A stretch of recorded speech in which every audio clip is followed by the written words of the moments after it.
ready? Okay, you three. Good.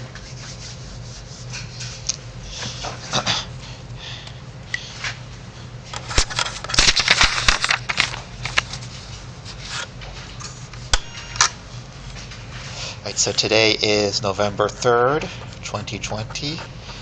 Thank you guys for coming. All right.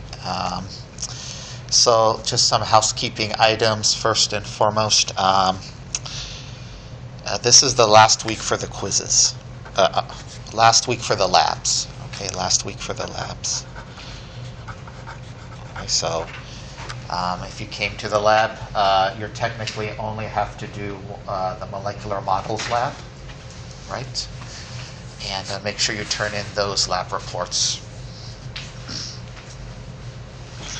So Wednesday, tomorrow, and Thursday will be solubility within a family.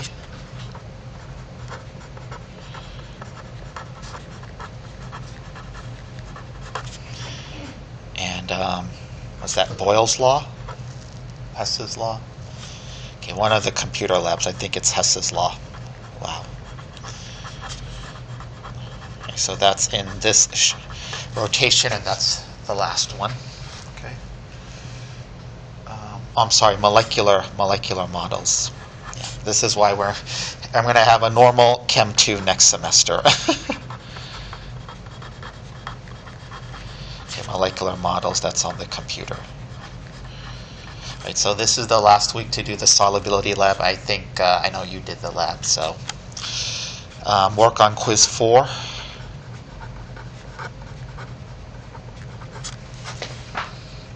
And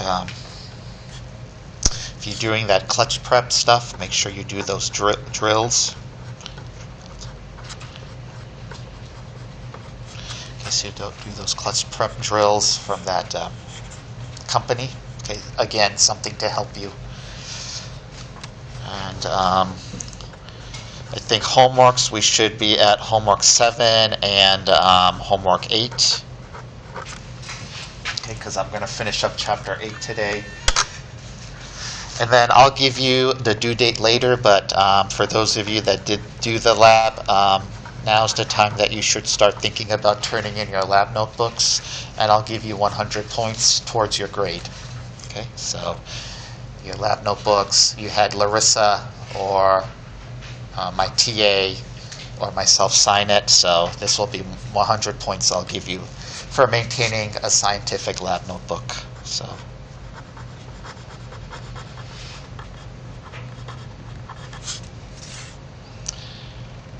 Anything else you guys can think of? Anything you know? Lab reports, this online thing, homeworks, and okay, so chapter 8, chapter 9, and 10, and that's it. All right, so let me do the crash course of chapter 8. Okay, chapter 8 crash course is like this. Okay. You see the periodic table. Okay, the periodic table actually can give you some information. Okay, it can give you some information just straight looking at the periodic table. We should be able to grasp some things. We should be able to grasp some stuff. Okay, so what can we grasp immediately from the periodic table?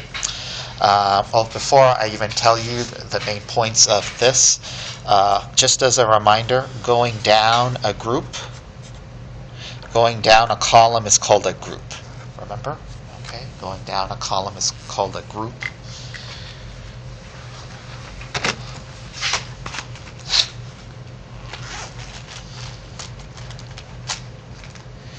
And then going across a row, that's called a period.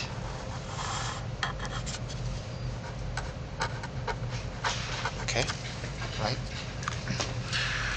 Periodic table here.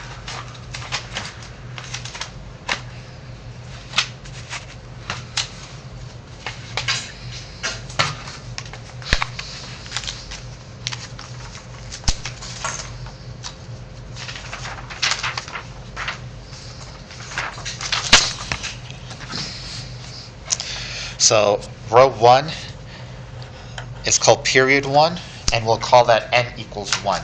Okay, n equals 1. Okay, this N is also called period 1. But it also, this N, I want you guys to know, stands for principal quantum number.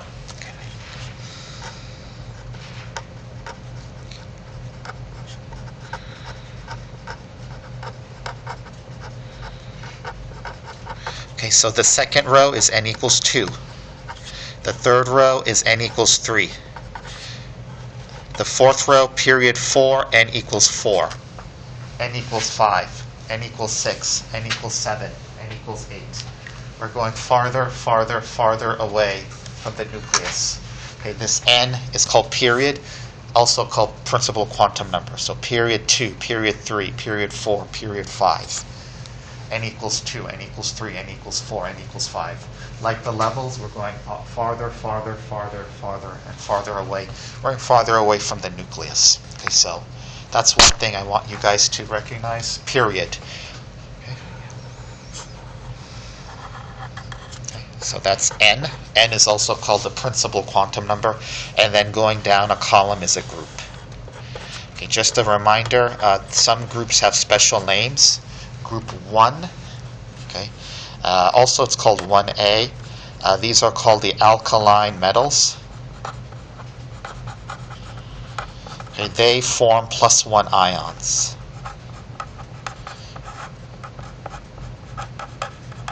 Does this kind of ring a bell? Okay, so sodium would like to be +1. You see, when sodium becomes +1, it becomes noble. Okay, it becomes noble. It gives away that electron, and then it becomes noble. It now has 10 electrons. So everything here in group 1A or group 1, depending on what version of the periodic table you have, will be +1. Okay, group 2 or 2A is the alkaline earth metals.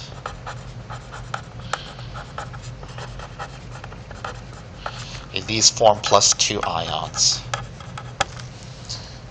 +2 ions, right? Remember this? Okay, Mg would like to be +2, so it gives up its 2 electrons, and it becomes like neon. Okay. A couple of other groups I'd like for you guys to know. There's something called group 7A. This is also called group 17. And these are called the halogens. Okay. And they form -1 ions. These like to take an electron. Okay, let's take an example here of bromine. Okay, bromine takes an electron. Now instead of 35 electrons, is it not? It has 36. It becomes noble. Okay, so there's a strive for nobility here. Did you get a copy of this?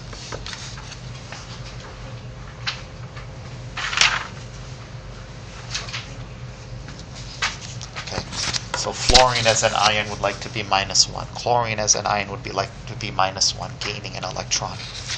And then finally, another special group would be group, we can call them 8A, or again, depending on what version of the periodic table you have, 18. Again, whatever periodic table, the one I gave you, the one you can choose from the internet.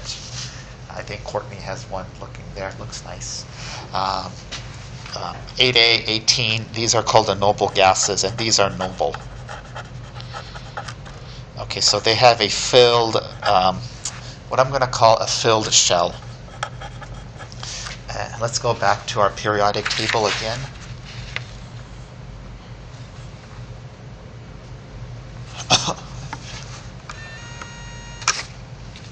So, you see helium, let's remember our electron configuration lecture from last week. This has a filled N equals 1 shell. Neon has a filled N equals 2 shell. Argon has a filled N equals 3 shell. Krypton has a filled N equals 4 shell. 4s2, 3d10, 4p6. Okay, they're filled. Okay, all the electrons are housed. Okay, it's like a full classroom. Okay, don't need anything more. It's content. So these noble gases are filled, okay? Filled shell, whether it's N equals 1, N equals 2, whatever principal quantum number it is, it's filled. Okay. So that is the periodic table. A couple of things that we can get from this. Let me go into something a little bit more deeper here. What else can we find from the periodic table?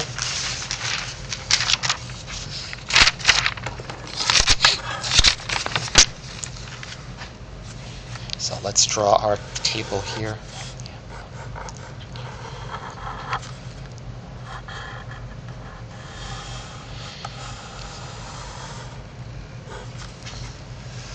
Here's our periodic table skeleton one more time. Okay, there's another aspect of the periodic table. Let's look at trends here. Okay, one trend I want you guys to recognize is this trend called Z of F. Okay, this Z of F is called effective nuclear charge.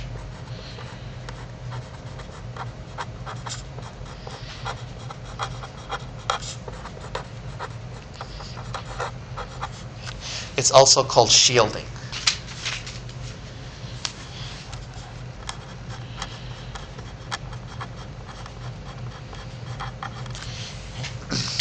So let me give you sort of a very text, not a textbook, but like a playground definition of shielding. Okay, shielding is basically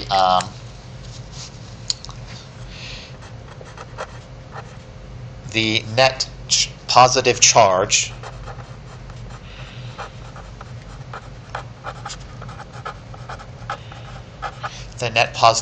an electron experiences, put it in quotes, experiences from the nucleus.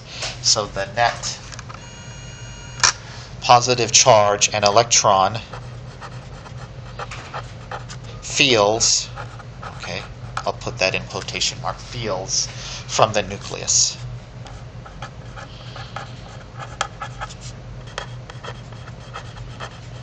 Okay, the net positive charge an electron feels from the nucleus. So let me explain this some more. Okay, let me hopefully try to make sense of this for you. So remember our atom. Okay, inside the atom we have positively charged protons and the neutrons, which are neutral in charge. And so this little fuzz is called the nucleus. But remember, orbiting the nucleus are these electrons. Okay, so we'll have n equals 1. N equals 2.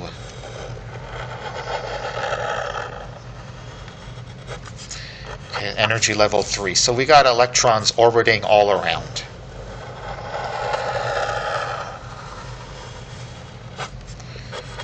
Okay, electrons, N equals 1, N equals 2, N equals 3. Let's put some of these electrons in green boxes.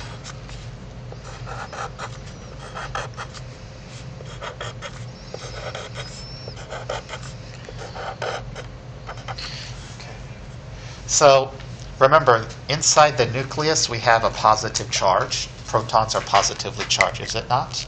Right? So that positive charge is going to attract the negative charge of the electrons, correct? Am I?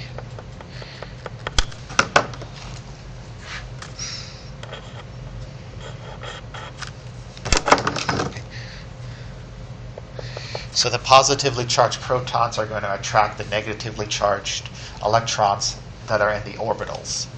But you see, we have what are called the electrons that are sort of close to the nucleus, close to the protons. Okay, we'll call them core electrons.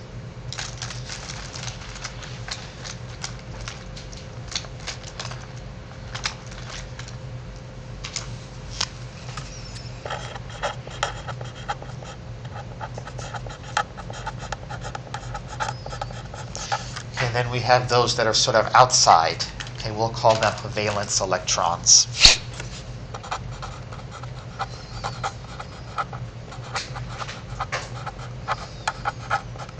Okay. It's these valence electrons that are going to do bonding. They'll be exchanged or they'll form a chemical bond. But it's like this. In terms of shielding or effective nuclear charge, you see I'm teaching this class, okay, and I'm the nucleus. Right? Not to brag, but I am the nucleus of this class. Okay? I'm such a big guy. Okay? Let's say I tell you guys, I scream at the top of my lungs. Okay? Everyone study, everyone do their homework, everyone do their quiz. Okay? Everyone study chemistry, everyone work on chemistry. Okay? I scream this at the top of my lungs. Okay? Who feels that the most? Is it Tiana or is it Harris? She's the core electron. Okay? Who feels it less? Harris over there. She's an outer electron, right? I'm the nucleus. I'm the instructor, right? She is shielded. Okay, she is shielded from me. Okay, she would be considered, Harris that is, would be considered an outer electron, a valence electron. She is shielded. She doesn't have the full effect, the full attractive force that Tiana experiences. Doesn't she experience it more if I yell and scream? Doesn't she unfortunately experience my lecture more closely? As opposed to Harris all the way out there. So this would be a valence electron. It's shielded. Okay? So that's what effective nuclear charge. Harris, the electron, experiences less of the proton's positive force. It experiences less of the nucleus. It experiences less of me being protons than Tiana, who's a core electron and is situated more close. We are more attracted to each other than the outer Harris electron. So what is the trend for this? Okay, the trend is like this. Okay, your effective nuclear charge or your shielding increases across a period. So I'm going to write Z of F increases as you go across a period.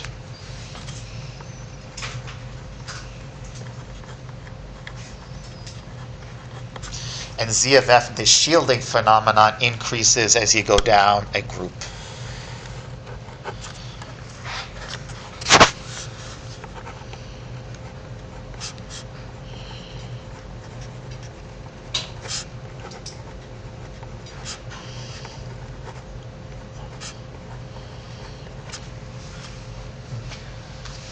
So it increases across a period, and it increases down a group. Z of F is shielding. Okay, why do you think that's happening? The answer is pretty straightforward. As you go across a period, n equals 1, n equals 2 in the periodic table, you're increasing the number of electrons. So more and more electrons. Obviously, we're adding more and more students, more and more electrons. Unless they're in the front row, they're going to experience less and less and less of me. What about the increase in effective nuclear charge going down a group? So what happens when you go down a group? Okay, n equals 1, n equals 2, n equals 3, n equals 4. Okay, n equals 5, n equals 6. Outer, outer, outer, outer, outer, more outer. Okay, those outer, n equals 3, n equals 4, n equals 5. We're getting more outer, they're going to be more shielded from me. It's like we add another row of desks, another row of desks, another row of desks. Okay, they are more outer, they're going to get less from me, or hear less from me. Okay, that's what happens when you go down a group. Okay, principal quantum numbers increasing. So the trend that you guys should know is that it increases across a group, increases down a group, and it increases across a period. Right, so that's our first trend, and that is effective nuclear charge, also known as shielding.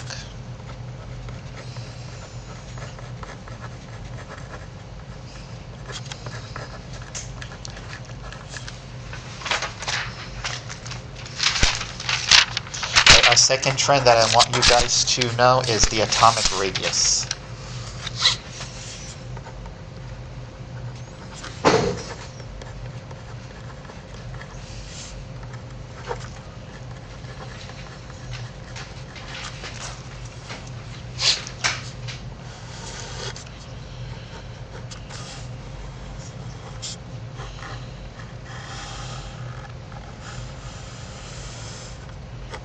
The atomic radius is just simply the size of the atom.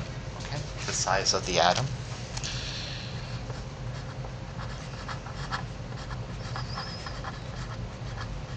Okay, so here's our atom, and just the radius. Okay.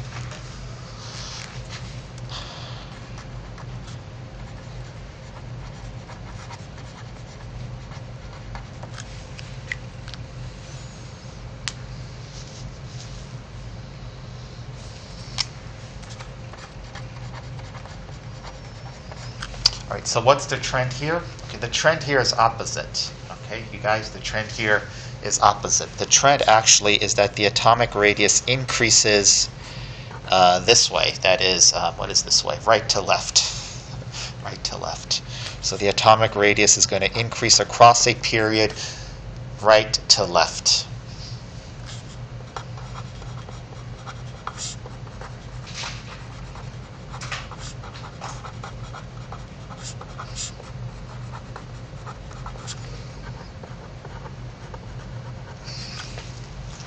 And the atomic radius, now this is what, okay, you don't have nothing too hard here. It increases down a group. Okay, atomic radius, the size of the atom.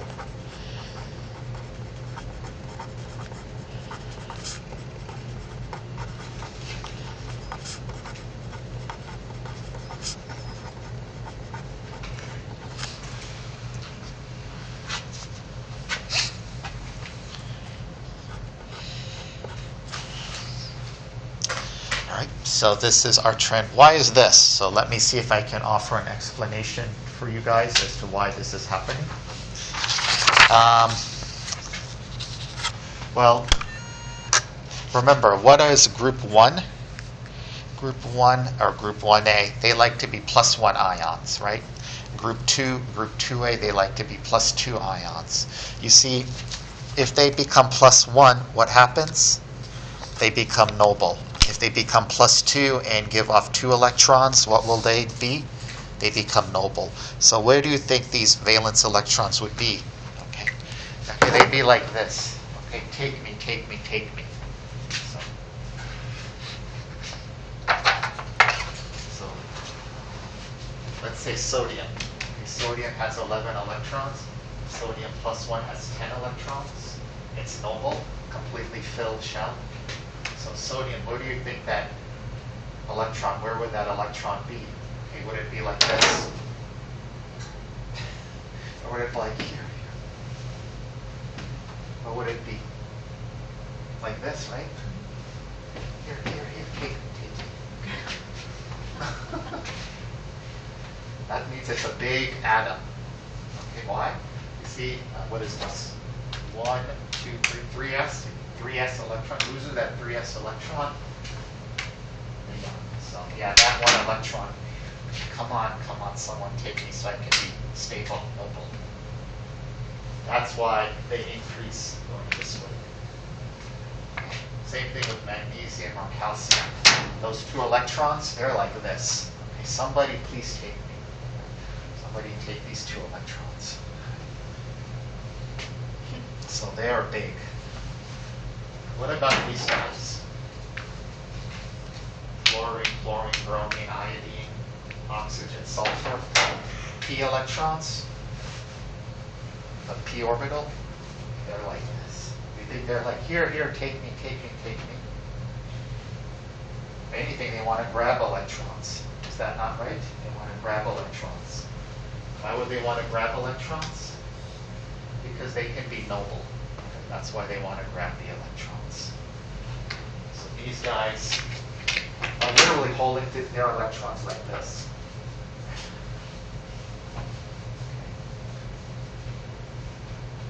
Especially the halogens. If they can grab that electron, they'd be like neon. Grab that electron, be like argon, filled shell. Grab that electron, be like krypton. So they are like this. So if you're like this, are you small or large? If you're like this, you're small. So that's the trend of the atomic radius that explains it. The p orbitals this side, and they're pulling electrons. These guys, take me, someone please take me. Okay. So that's the trend when it comes to the atomic radius.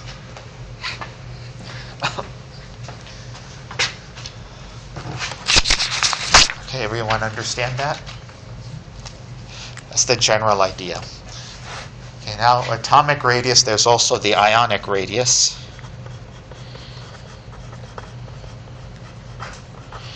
Okay, ionic radius is just one thing and one thing only.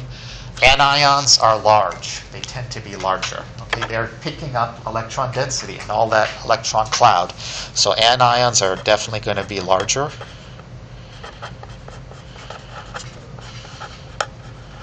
Okay, then the atom. Okay. Then the neutral atom. Because they gain electrons, so they gain electron density.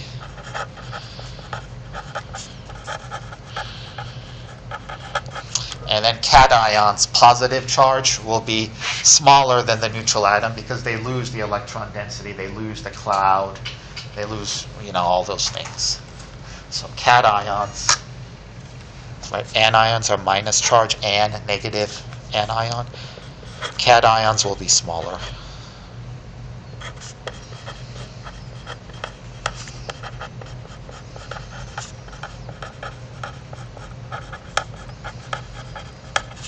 Than the neutral atom.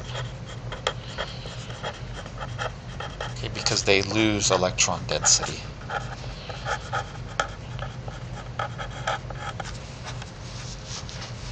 So that is our second trend, and that's the atomic radius. All right, two more trends. The third trend here is something called electronegativity. I'm sorry, let's do this one. Let's do ionization energy, so my bad. The third trend is ionization energy.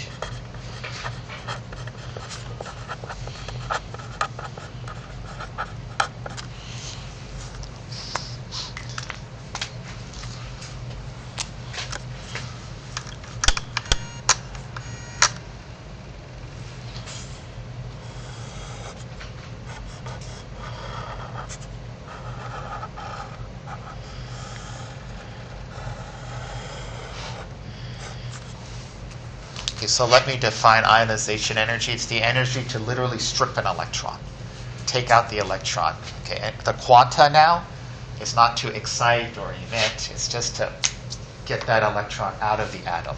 Okay, so it's the energy required to,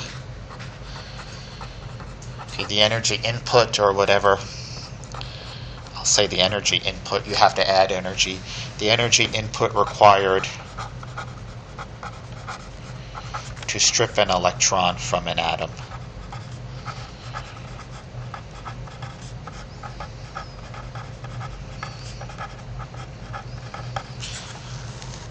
Okay, so technically it's 1 mole of an electron in gas, in the gaseous state, but that's just technical textbook stuff. Technically, it's the energy required to strip 1 mole of an electron in the gas state. Okay, that's just technicality stuff. Okay, but in the end of the day, we're talking about how much energy do we need to remove an electron, strip an electron. So here's the trend here. The ionization energy is going to increase this way, left to right. There are a lot of exceptions, but it's going to increase left to right increases left to right across the period.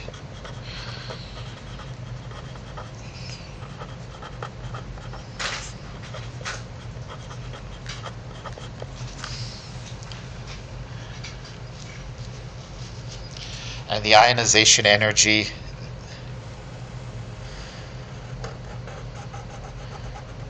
decreases down a group. It takes less energy to remove an electron as you go down the group in the periodic table.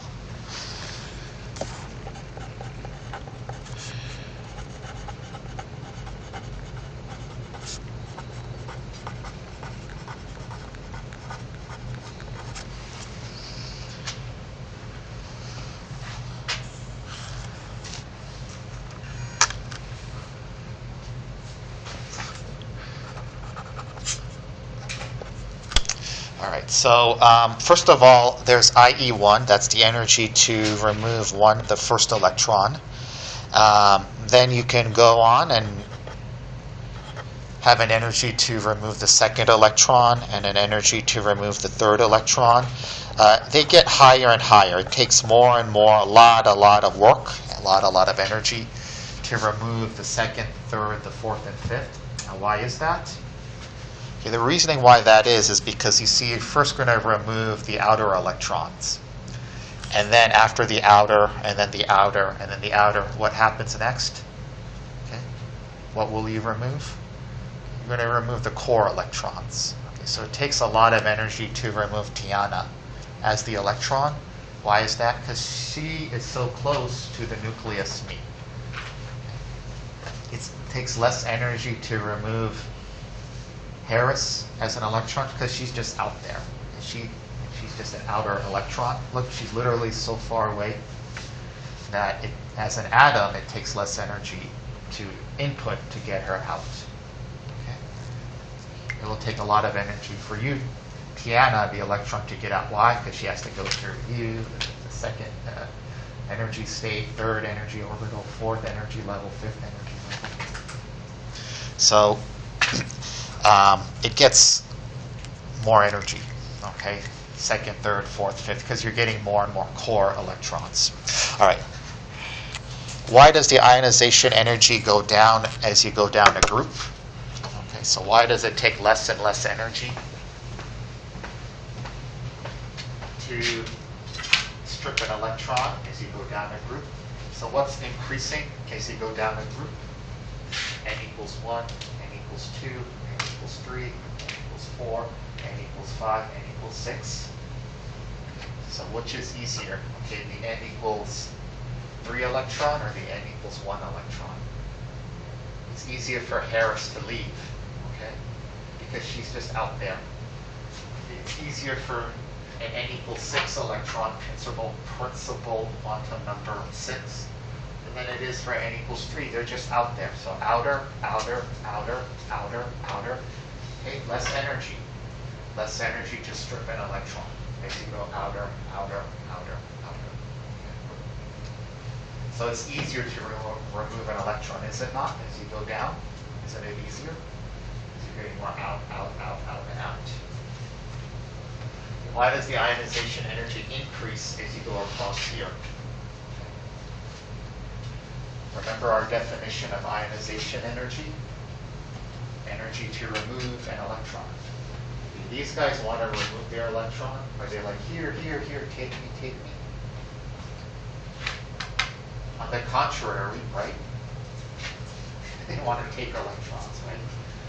Do you think it takes a lot of energy or a little bit of energy to remove an electron from a noble gas? A lot or a little? A lot. Why is that? They're already full. It takes a lot of energy to remove an electron on this end of the periodic table. They're already full or close to full. Okay? They don't want to mess that up. So you're going to have to put in a lot to remove an electron here. First of all, these guys like electrons. These guys like to give electrons. The ionization energy is going to take a lot of your work, your energy to get an electron out. Because these guys take electrons. The noble gases, as far as we're concerned, are completely filled, so they're completely content. So that's why the ionization energy increases across a period. It's going to take a lot of energy. It's going to take a lot of energy. All right, let's do our fourth and final. It is chilly in here. Okay, let's do our fourth and final trend. And that is something called electronegativity. This is important, especially when you take Chem 2. It's important for the next section on structures. So our fourth and final trend is electronegativity.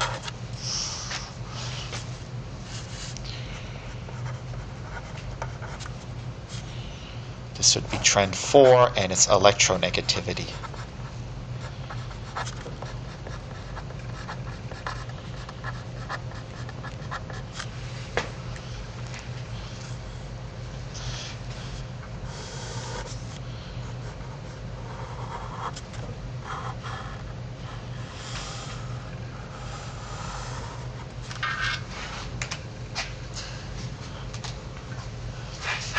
right, so what is the definition of electronegativity?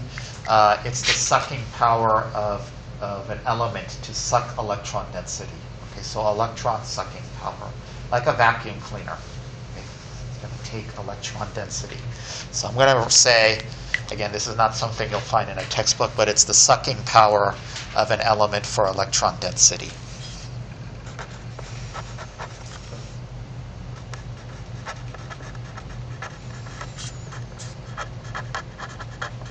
Just pulling. Okay, sucking power, pulling.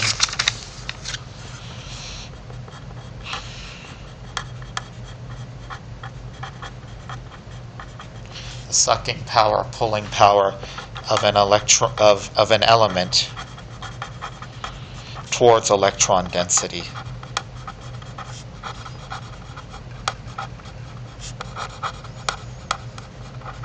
Okay, think of a vacuum cleaner. Think of a vacuum cleaner. What will a vacuum cleaner do? I don't know, suck up dirt, okay? Some electronegative elements in the periodic table are going to take in electron density, all right? So here's what I want you to recognize for electronegative. Okay, if you can do this, I think this will help you learn it better. But this is what I want you to recognize as the electronegative elements. Okay, I'm only going to focus on this side. Okay, and I want you to recognize oxygen. I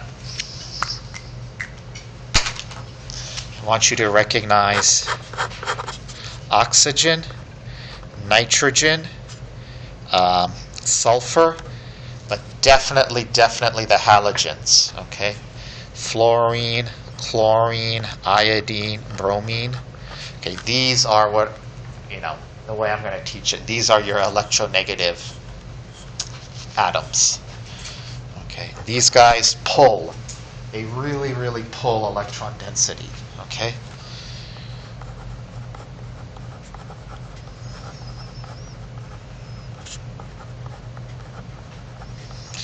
Your textbook or some other reference material may also call this electron affinity. So just be aware of that if you in your future chemistry studies. Right. So the best way to describe electronegativity would be through an example. Okay, let me give you an example of water. Okay, water is H2O. H-O, and this is what we'll learn in the last weeks of the class. And then H. Okay, this is the water molecule. Right. Okay, you see here that there is a bond between this hydrogen and oxygen. It's not so, it's a bond. It's a single bond. But what I want to convince you is that this is not a 50-50 bond. It's not 50-50 sharing. Okay, no way, no how. Okay, in this tug of war, this is not equal. This is not an equal sharing. The oxygen is going to suck electron density. It's going to literally, like a vacuum cleaner, take electron density away, pulling. Okay, it's pulling. So the way I'm depicting that pull, okay, I'm drawing in a little arrow here. Okay, make sure the arrow has a little tail. And that oxygen will have a partial. Okay, the key word here is partial. So that the Greek letter for delta is this, partial minus, because these are electronegative. Okay, same thing on the other end. This is not an equal sharing. It just isn't. The oxygen is pulling more of that electron density. The oxygen is pulling more of that bond towards it. So same thing on the other side. You draw a little line here, an arrow with a little tail, and we have a delta minus sign again. If that's a delta minus, what are these ends? Partial negative. What are these ends? Okay, these ends are going to be partial positive. This happens only because oxygen is electronegative. That bond is not 50-50. It's like I'm having a tug of war with Kiana, and she is pulling me. Okay, she's pulling. I'm a pretty old guy. She's pretty strong. She can pull me towards her. Okay? So same thing. The oxygen is a very electronegative atom. Problem is, that means that this is partial negative. The ends are partial positive. Partial. Okay, not full negative, not full positive, partial. Okay, this makes this molecule what's called polar. And this is a very important term, polar. Okay, it's also very important in biology. For the biology majors, water being polar is very important for our cells. It's very important in nature. Okay, a lot of important properties stem from that. The only reason why this happens is because oxygen is electronegative. Okay, and we have what's called a polar molecule. And this is important in the last part of the course. Also, the beginning of Chem 2, they talk about polar molecules and nonpolar molecules. Okay.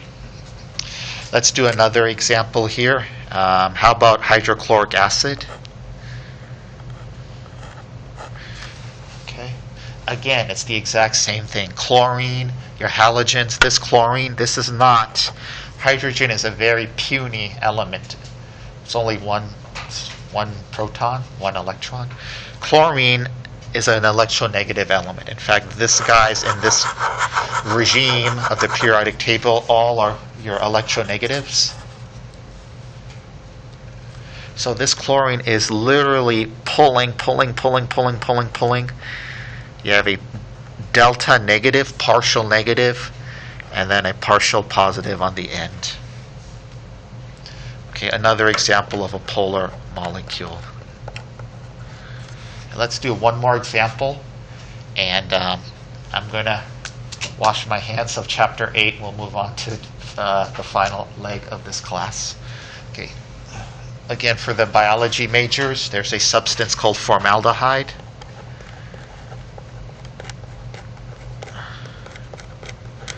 Okay, so let me draw for you the structure of formaldehyde. It's the formula is CH2O. But when you draw the structure, it's actually a C with a double bond to O, and then two hydrogens.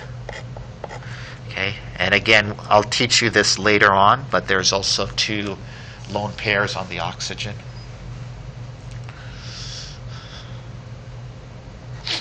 Okay, so this is the Lewis structure of formaldehyde. Again, something we will learn soon. Question I want to tell you, or the information I want to tell you guys, is that this double bond is not an equal double bond between this carbon and this oxygen. It's not. Okay, oxygen is electronegative, so it pulls. Okay, it's going to pull.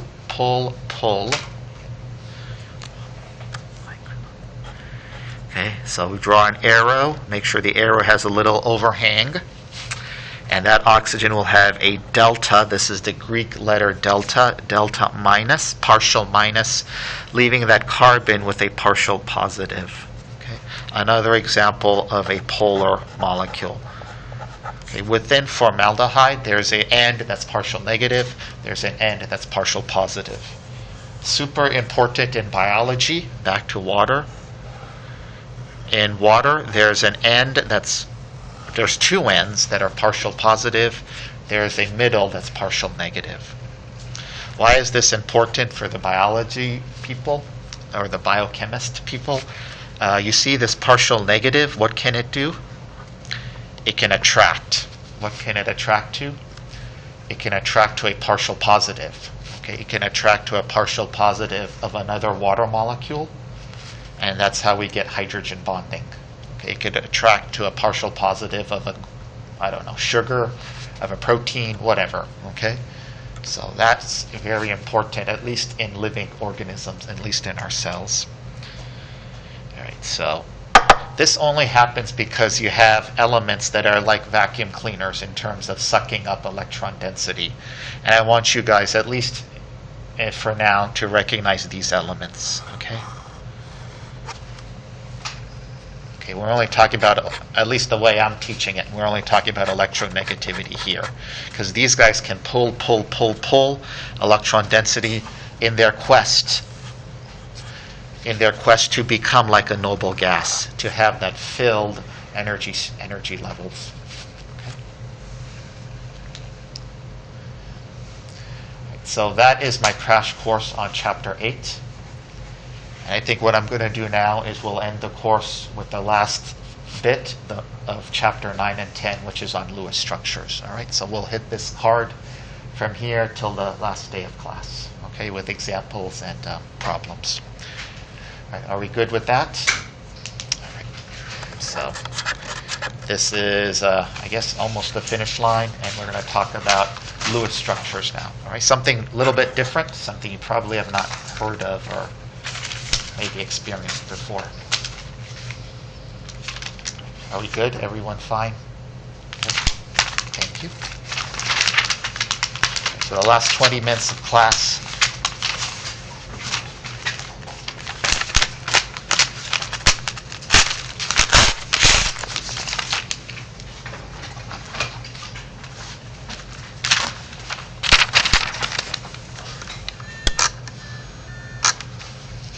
All right, are you ready? Here we go. Excited about this? No?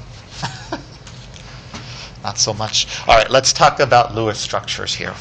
So first of all, let me give you some ground rules. This is chapter 9 and 10 together. Okay. Some ground rules.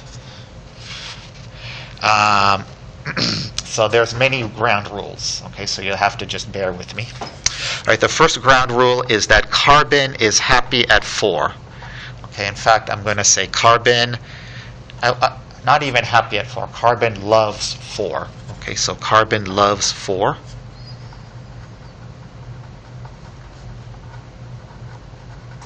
Okay, carbon happy at 4.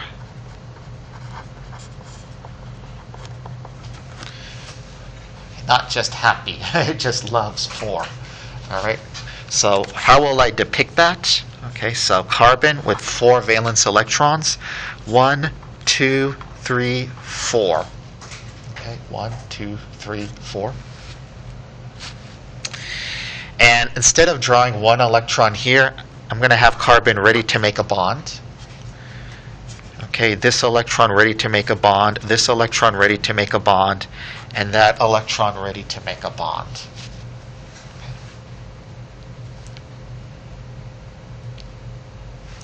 And it can make a bond to anything. So I'm just going to call anything R. Okay, you don't worry about R. It could be an atom, it could be several atoms. That's not our concern. Our concern is just with the carbon. Okay? Carbon loves 4.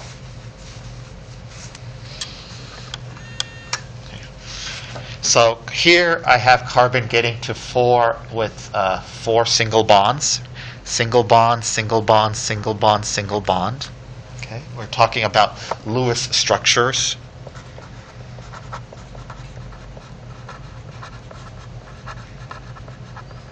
Okay, covalent compounds.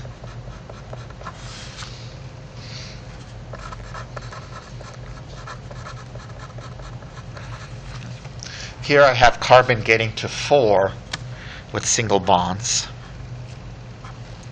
But I can also have carbon getting to 4 with double bonds. Okay, let's get the example of First, let me give you an example of this. You see, if I replace the R's, the R groups, which is these R groups, I'll call them substituents. Okay, this is more of an organic chemistry term, not a general chemistry term, but whatever is attached to the carbon. See, if I replace the R with hydrogens, let's say,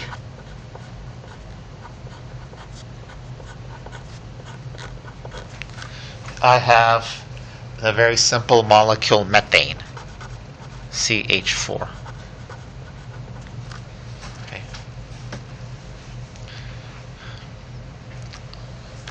But I can also achieve 4 with a double bond. The example is something I just wrote before, formaldehyde. Okay, let's draw formaldehyde again. This is something for the biology majors. Formaldehyde. One thing is, however we meet till the last day of school, you're going to have to count with me. Okay, that's something you're going to have to count. Okay, so a lot of counting. So let's count. All right, ready? 1, 2. Nobody's counting with me. 1, 2, 3, 4. Carbon is happy. Okay. Methane, count 1, 2, 3, 4. Carbon can achieve 4 through triple bonds. Let me give you an example. The example is this: cyanic acid.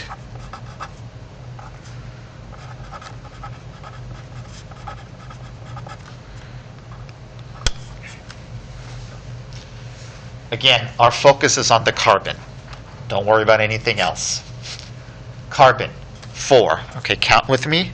1, 2, 3, 4. Carbon happy at 4. So whatever, carbon has to have 4. Okay, has to have 4 around it. It must. So if you have carbon with 3 or 5 or whatever, it's totally wrong. It's totally wrong.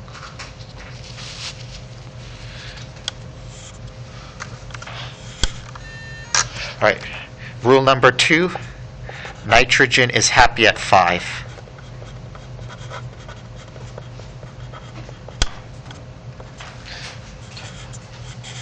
Nitrogen N is happy at 5. Okay, how will we do nitrogen? So here we have nitrogen, 5 valence electrons, 1, 2, 3, 4, 5. So we got a lone pair here. Okay.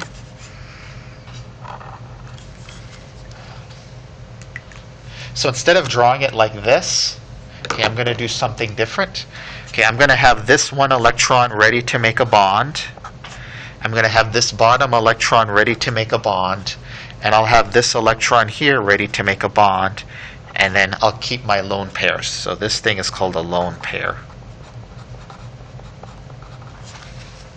Right, and then this, whatever's attached to it, I'll just call it R. Okay. Again, we're worried about the nitrogen. We're not worried about anything else.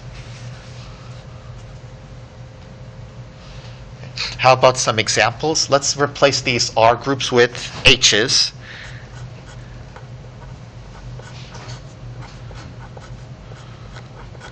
And now we have ammonia. Okay.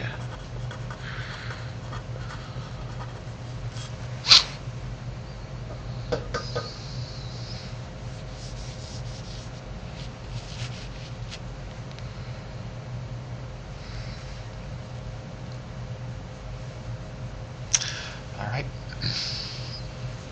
Let's do cyanic acid again.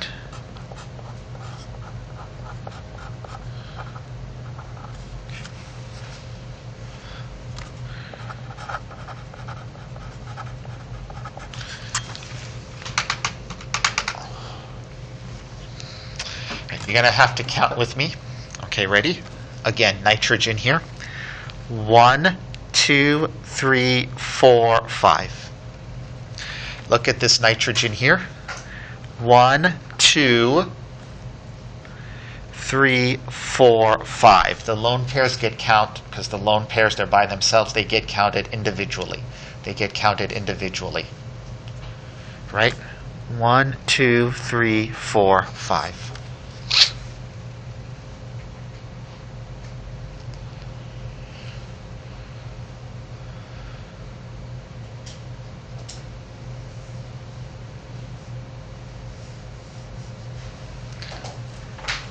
All right. Very simple. We're starting kind of slow. All right. Number 3, fluorine and the halogens are happy at 7.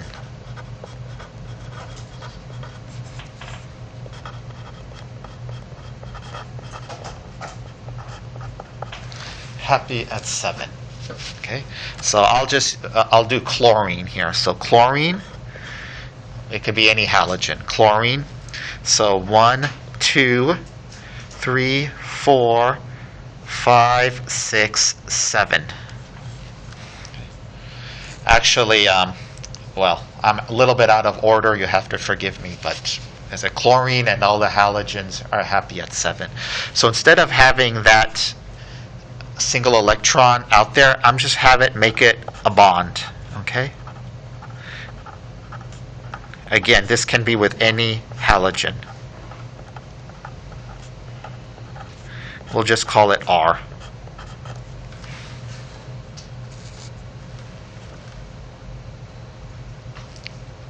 Again, don't worry about R. We're concerning ourselves only with the halogen. Chlorine, fluorine, bromine.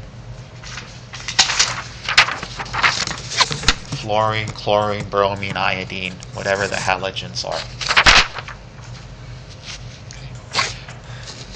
So let's replace the R with an H. Okay, HCl, HF.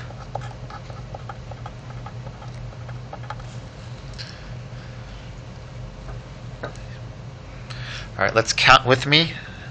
All right, 1, 2, 3, 4, 5, 6, 7. Okay, chlorine is happy at 7. Fluorine, 1, 2, 3, 4, 5, 6, 7. Okay, fluorine happy at 7.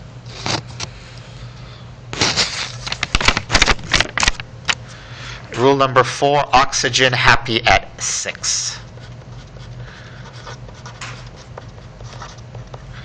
Oxygen happy at 6. So here's how we'll do oxygen, which is happy at 6. We have our oxygen here. Ready? 1, 2, 3, 4, 5, 6. Okay. So here we've got 2 lone pairs, by the way. Okay. And here we've got 3 lone pairs.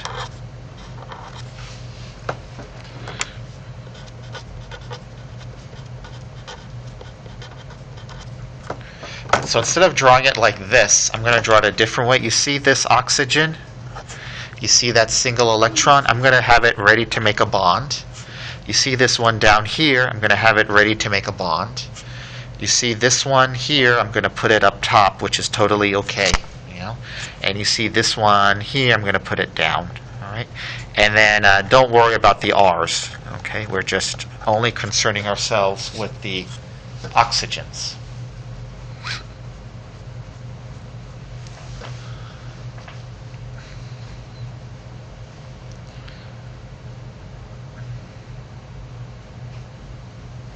All right, let's replace these R's with hydrogens and we'll just get water. Okay, so H2O. Okay. This R is anything. Don't worry about the substituent. It could be an atom, it could be 10 atoms, whatever. Only I want your attention to be on the oxygen. All right, let's count with me. 1 individual, so that dot is 1, 2, 3, 4. Again, 1, 2, 3, 4, 5 is that bond, 6 is that bond. Oxygen happy at 6. Let's do formaldehyde here. There's actually 2 lone pairs here.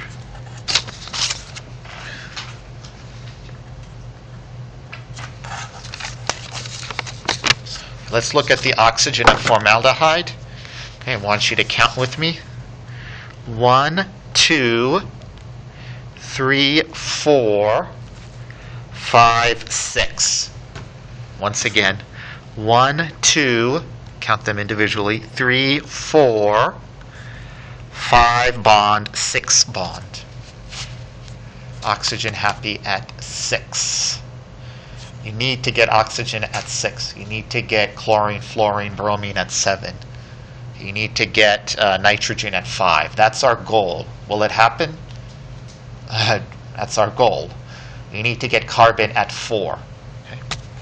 Right, a couple of more of these ground rules, and then we'll give the other rules to play this game. Okay. All right. Rule number 5 is hydrogen. Hydrogen likes 1.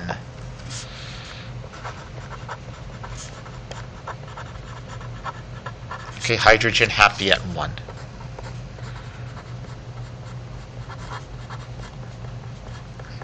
Okay, hydrogen happy at 1.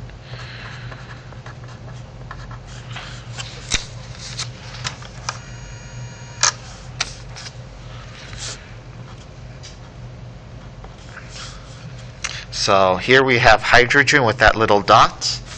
Here it's ready. I'm going to have that little dot ready to form a bond with anything. We'll call it R. Okay, forget about R. We're only focusing on hydrogen. And let's replace the R. Let's just replace the R with the hydrogen. So we have H2 gas.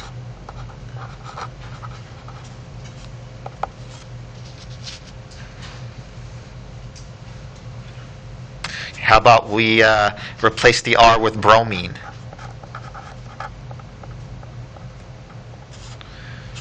Okay. This is hydrobromic acid.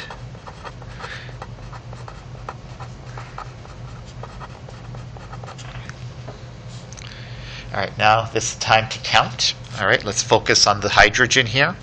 1. Happy. Hydrobromic acid, HBr. Let's focus on the hydrogen. 1. Happy.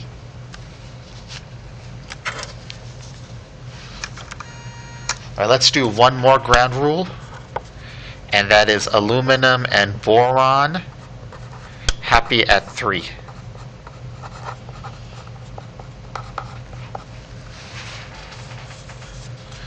Okay, so in order to depict that, we'll have Al 1, 2, 3. We can also do boron 1, 2, 3. Right. So here I'll have this one electron, this dot, ready to form a bond, ready to form a bond, ready to form a bond with anything. I'll call that anything R. It could be the same R, it could be different R's, or we don't care about R. Same thing with the boron.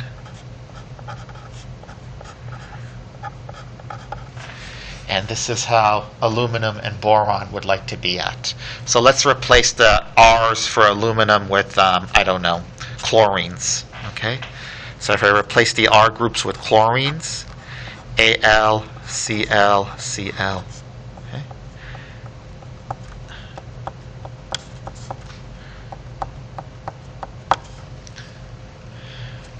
I'll replace the R groups here with hydrogen, with the boron.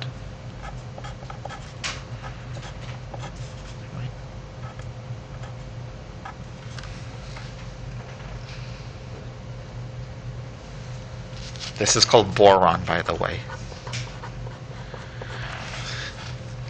Right, let's look at the aluminum. 1, 2, 3. Look at the boron. 1, 2, 3. All right. So those are the ground rules. How do we play this game? How will we construct these molecules? All right. The most important rule here is to minimize formal charge.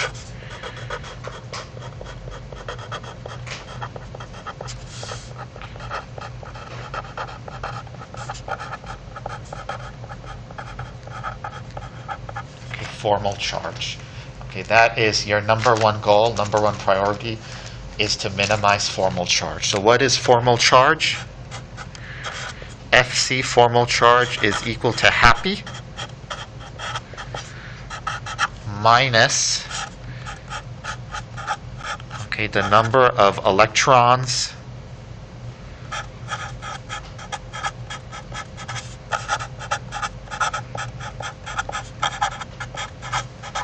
around atom. Number of electrons.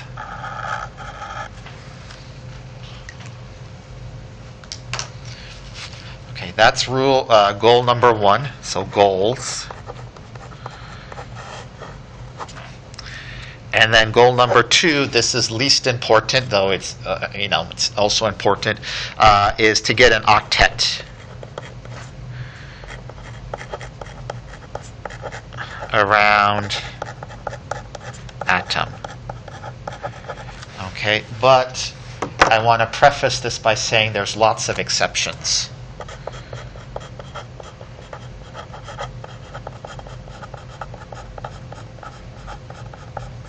Okay, and you can have what's called an expanded octet.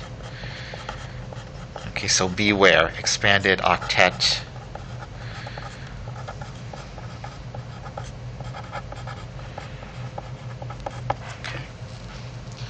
So out of these, which one is most important, rule 1 or rule 2?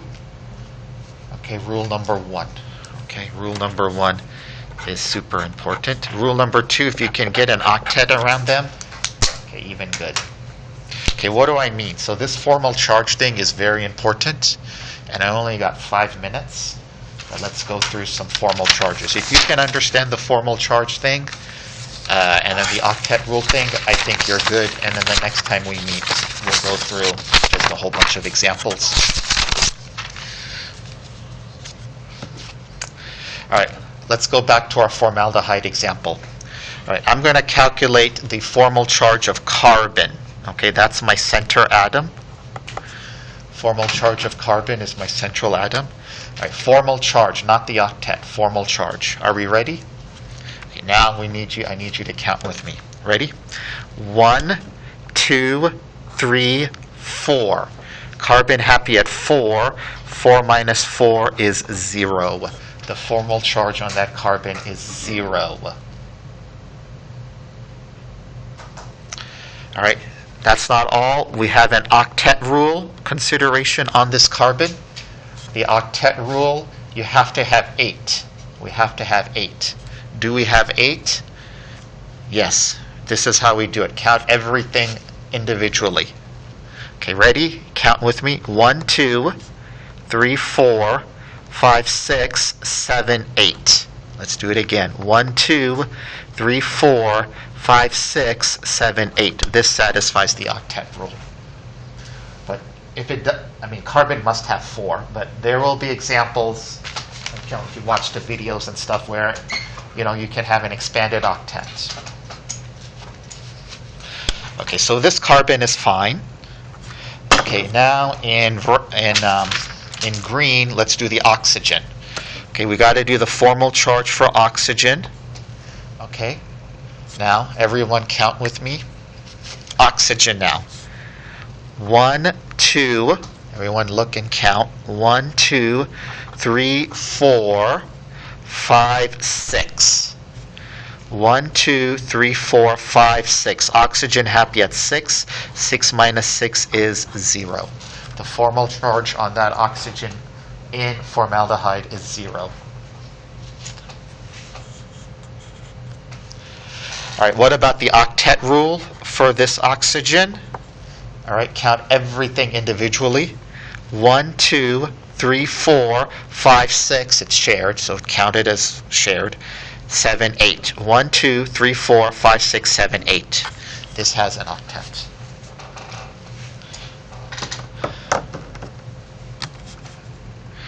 All right, now we'll do the hydrogens, realizing that this hydrogen and this hydrogen are the same. If I flip it, if I do a 180-degree rotation, it's the same thing. All right, let's do formal charge. Ready? This will be easy. 1. Hydrogen happy at 1. 1 minus 1 is 0. Hydrogen octet rule. Lots of exceptions. Here's one. Okay, 1, 2. The octet for hydrogen is 2. There's no way you can get 8, okay, because it's hydrogen. So again, there's going to be lots of variations in this octet rule, but if you, for example, the octet rule for hydrogen is going to be 2. The octet rule for aluminum and boron, okay, is going to be 6 because they like 3. So there's a lot of variation, and then you have expanded octets.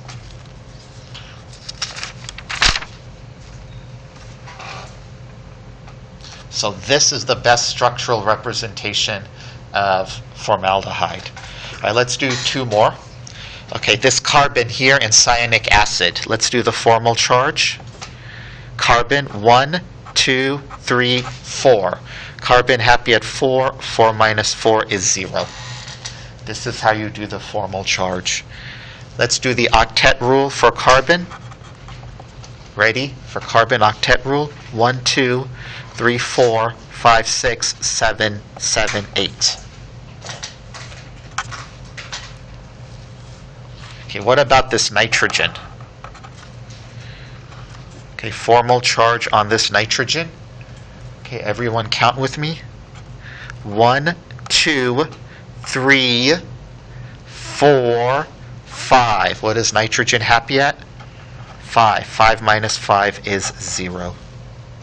What about the octet rule for this nitrogen? Okay, everyone count with me.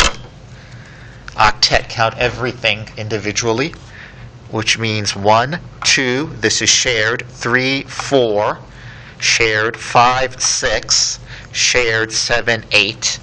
The octet rule is good. Okay, give me 2 more examples and then I'll let you go. Okay, so this. Okay, let's do good old water. All right, let's do the formal charge of the oxygen in water. Okay, ready? 1, 2, 3, 4, 5, 6. Oxygen happy at 6. 6 minus 6 is 0. Octet rule. Okay, ready? 1, 2, 3, 4, shared, 5, 6, 7, 8. It's shared, so it belongs to oxygen at just as much. The octet rule. All right, formal charge of this hydrogen, 1. Hydrogen happy at 1. 1 minus 1 is 0. Octet rule for the hydrogen, 1, 2. That's the octet for hydrogen. All right, one final example, and I'll let you go. Thank you for the overtime. Okay, give me 1 minute here.